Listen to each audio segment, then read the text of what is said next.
Namaskar students, welcome to online classes of St. Angels Public School. As you know, we are working from home for you and this is chapter number 3, metals and non-metals of 10th class and this is video number 24. Last video में हमने corrosion discuss किया था. Corrosion क्या होता है, मैंने कुछ examples बताए थे आपको. Now we will discuss explain methods of prevention of corrosion. Corrosion से कैसे बचा जा सकता है. तो पहला और बहुत फेमस मेथड है पेंटिंग करके. Means by applying paint on objects और you can say metallic object. जो मेटल के ऑब्जेक्ट हैं उन पर अगर हम पेंट कर दें तो कोरोजन या रस्टिंग से उनको बचाया जा सकता है. पेंट क्या करता है, पेंट जो है वो प्रोटेक्टिव लेयर बना लेता है जो एक्सटर्नल थिंग्स एयर मॉइस्चर वगैरह का कांटेक्ट मेटल्स पे होने नहीं देता है. ऑयलिंग और ग्रीजिंग, ऐसे ऑयल्स आते हैं जिनको मेटल के ऑब्जेक्ट पे लगाने पर कोरोजन नहीं होता है. और एक ग्रीज होती है, ग्रीज एक केमिकल होता है, वो ग्रीज भी लगाकर जो है क्या कहते हैं मेटल्स को कोरोजन से बचाया जा सकता है. और दो बहुत फेमस मेथड है जो है इलेक्ट्रोप्लेटिंग और अलॉइंग. इनको हम डिस्कस करेंगे. इलेक्ट्रोप्लेटिंग और अलॉइंग को क्वेश्चन है हमारा explain methods of prevention of corrosion. Corrosion को कैसे रोका जा सकता है, कोरोजन से कैसे बचा जा सकता है. तो पेंटिंग करके, ऑयलिंग करके, ग्रीजिंग करके हम मेटल के ऑब्जेक्ट पे पेंट लगा देंगे, ऑयल्स लगा देंगे, ग्रीस लगा देंगे. इससे क्या होगा, उस पर मेटल के ऊपर एक प्रोटेक्टिव कवर बन जाएगा जो ऑक्सीजन को, मॉइस्चर को या किसी गैस को या दूसरे किसी केमिकल को मेटल्स पे जाने नहीं देगा और उनको मेटल्स को कोरोजन से बचा लेगा. और दो मेथड्स हैं इलेक्ट्रोप्लेटिंग और अलॉइंग. इनको हम एक एक करके डिस्कस करेंगे.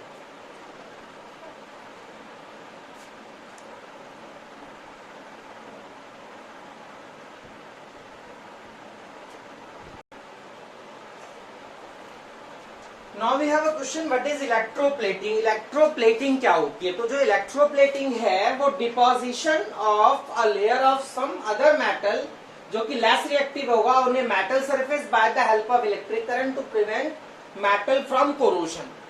जैसे हमारे पास आयरन है और हम उस आयरन को, ये हमारे पास एक आयरन का पीस है और हम इस आयरन को कोरोजन से बचाना चाहते हैं. तो अगर आप इस आयरन को कोरोजन से बचाना चाहते हैं तो इस पर आप क्या करेंगे, एक दूसरे मेटल की लेयर चढ़ा देंगे. लेयर ऑफ अदर मेटल इस पे चढ़ा देंगे bye the help of electric current. Electric current की हेल्प से. तो इसी को कहा जाएगा इलेक्ट्रोप्लेटिंग. ठीक है, जैसे आपने सुना होगा चांदी पर सोने का पानी चढ़ा देते हैं, तो that is a kind of electroplating, है ना. मतलब एक पर्टिकुलर मेटल पे दूसरे मेटल की लेयर को चढ़ा देना क्या कहलाएगा, इलेक्ट्रोप्लेटिंग. और ये कैसे किया जाएगा, bye the help of electric current. ठीक है, तो एग्जांपल्स क्या हैं, देखिए एग्जांपल्स क्या है इलेक्ट्रोप्लेटिंग के.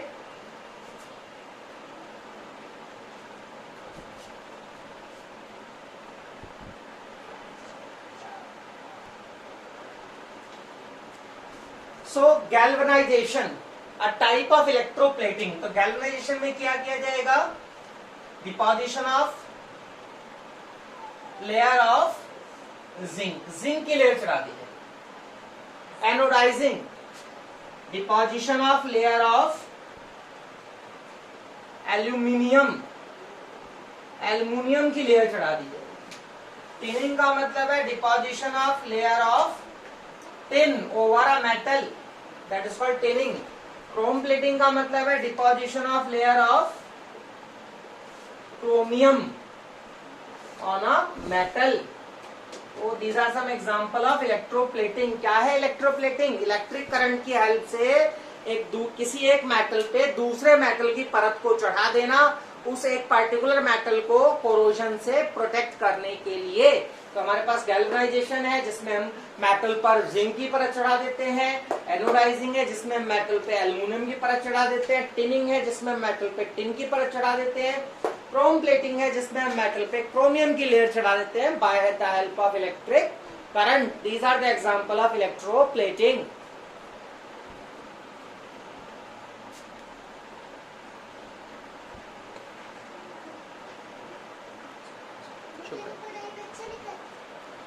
What is alloying? एलॉइंग क्या है? Process of converting metal into alloy. टू देखो, मेटल को कोरोजन से बचाने के लिए हम उनको एलॉयज में बदल देते हैं, तो ये जो मेटल को एलॉयज में बदलने का प्रोसेस है इसे एलॉइंग कहा जाएगा। नाउ क्वेश्चन आता है कि व्हाट इज एलॉय? एलॉय क्या होता है?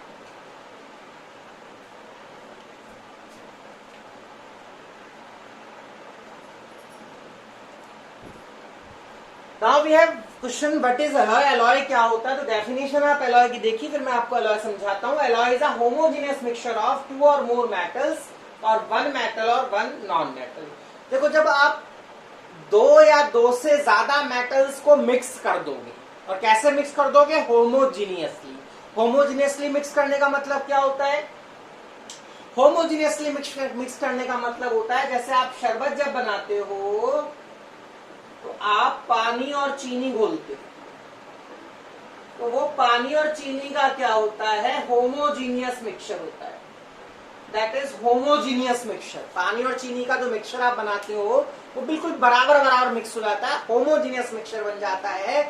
ऐसे ही अगर आप 2 मेटल्स या 2 से ज्यादा मेटल्स को होमोजीनियसली मिला दो, बिल्कुल बराबर मिला दो, तो वो जो मिक्सचर बनेगा उसे हम एलॉय बोलेंगे, उसे हम अलॉय बोलेंगे।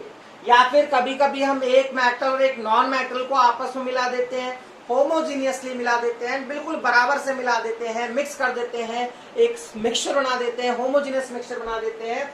तो वो जो मिक्सचर बनता है मेटल और नॉन मेटल को मिलाकर, या 2 से ज्यादा मेटल्स को मिला के जो होमोजीनियस मिक्सचर बनता है उसे हम अलॉय कहते हैं।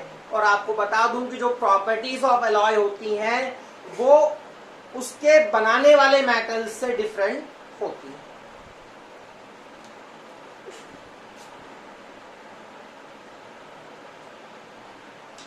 कुछ एग्जाम्पल्स है अलॉयज के, जैसे पहला एग्जाम्पल है स्टील। स्टील बड़ा फेमस अलॉय है जो कि आयरन और कार्बन से मिलकर बना हुआ है। इसमें हमने आयरन के अंदर कार्बन को होमोजेनियसली मिक्स कर दिया तो स्टील बन जाएगा। और आयरन में बहुत जल्दी जंग लग जाता है, स्टील में जंग नहीं लगता है। आयरन उतना मजबूत नहीं होता है, स्टील बहुत ज्यादा मजबूत होती है। स्टेनलेस स्टील भी होती है जिसमें आयरन, क्रोमियम, निकल और कार्बन को मिला के बनाया जाता है। आयरन 73%, क्रोमियम 18%, निकल 8%, कार्बन 1%। और इसका उपयोग स्टेनलेस स्टील का यूटेंसिल्स, बर्तन बनाने में, वॉच केसेस यानी कि घड़ी रखने के डिब्बे बनाने में, या ब्लेड बनाने में भी स्टेनलेस स्टील का यूज किया जाता है। रॉड्स बनाने में बहुत सारे यूजेस स्टेनलेस स्टील के। एक निकल स्टील है जिसमें आयरन और निकल का मिक्सचर होता है, होमोजेनियस मिक्सचर होता है, जिसमें आयरन 98 से 96% होती है और निकल 2 से 4% होता है। और उसका उपयोग केबल बनाने में, ऑटोमोबाइल और एरोप्लेन के पार्ट्स बनाने में यूज किया जाता है निकल स्टील को। तो ये क्या पढ़ रहे हैं हम? एलॉयज के एग्जाम्पल्स पढ़ रहे हैं।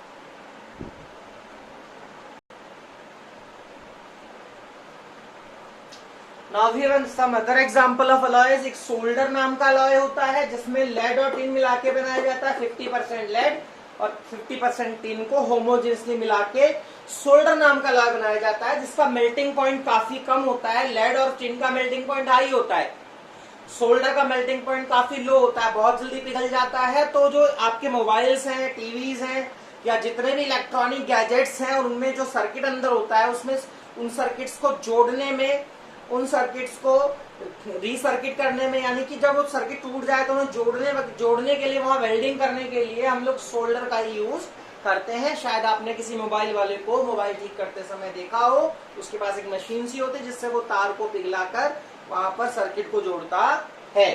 ब्रांच नाम का एक अलॉय होता है, बहुत फेमस अलॉय है। जितने भी गेम्स होते हैं, ओलंपिक गेम्स होते हैं या कई सारे गेम्स होते हैं जहां मेडल्स दिए जाते हैं, गोल्ड मेडल, सिल्वर मेडल और तीसरा मेडल जो है ब्रॉन्ज मेडल होता है। तो ब्रॉन्ज एक अलॉय है कॉपर और टिन का, जिसमें 90% कॉपर है, 10% टिन है। इसका यूज कॉइन बनाने में, मेडल्स बनाने में, बर्तन बनाने में यूज किया जाता है। ब्रॉन्ज में काफी अच्छी चमक होती है। ब्रास जो है, ब्रास यानी कि पीतल जिसे कहा जाता है, ब्रॉन्ज का मतलब कांसा होता है, कांस्य जिसे कहते हैं, कांस्य पदक। ब्रॉस का मतलब है पीतल, कॉपर और जिंक का अलावा 80% कॉपर होती है, जिंक 20% होती है, और मेन यूज जो है बर्तन बनाने में या मशीनों के पार्ट्स बनाने में भी इसका यूज किया जाता है।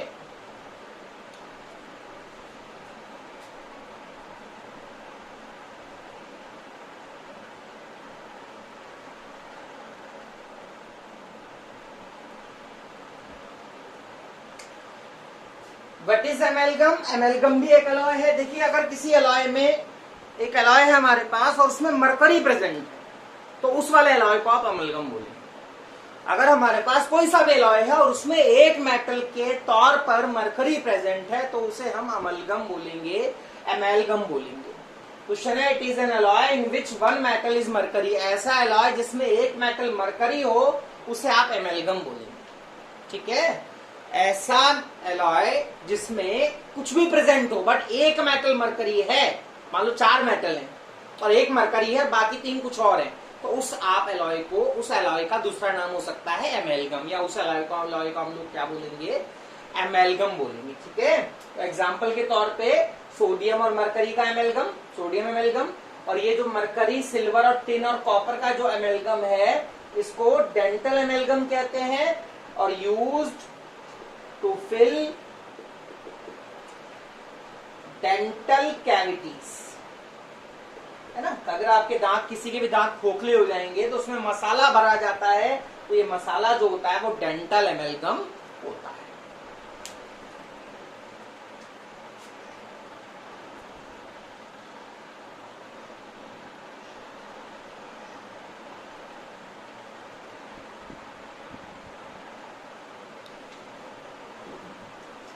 तो एक हमारे पास आता है गोल्ड एज अ अलॉय। सोना भी अलॉय के फॉर्म में हम लोग यूज करते हैं।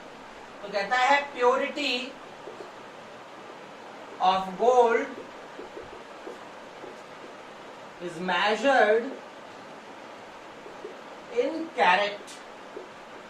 ठीक है, गोल्ड की प्योरिटी किस में मेजर की जाती है? कैरेट में मेजर की जाती है। Purity of gold is measured in carat. 24 carat gold जो होता है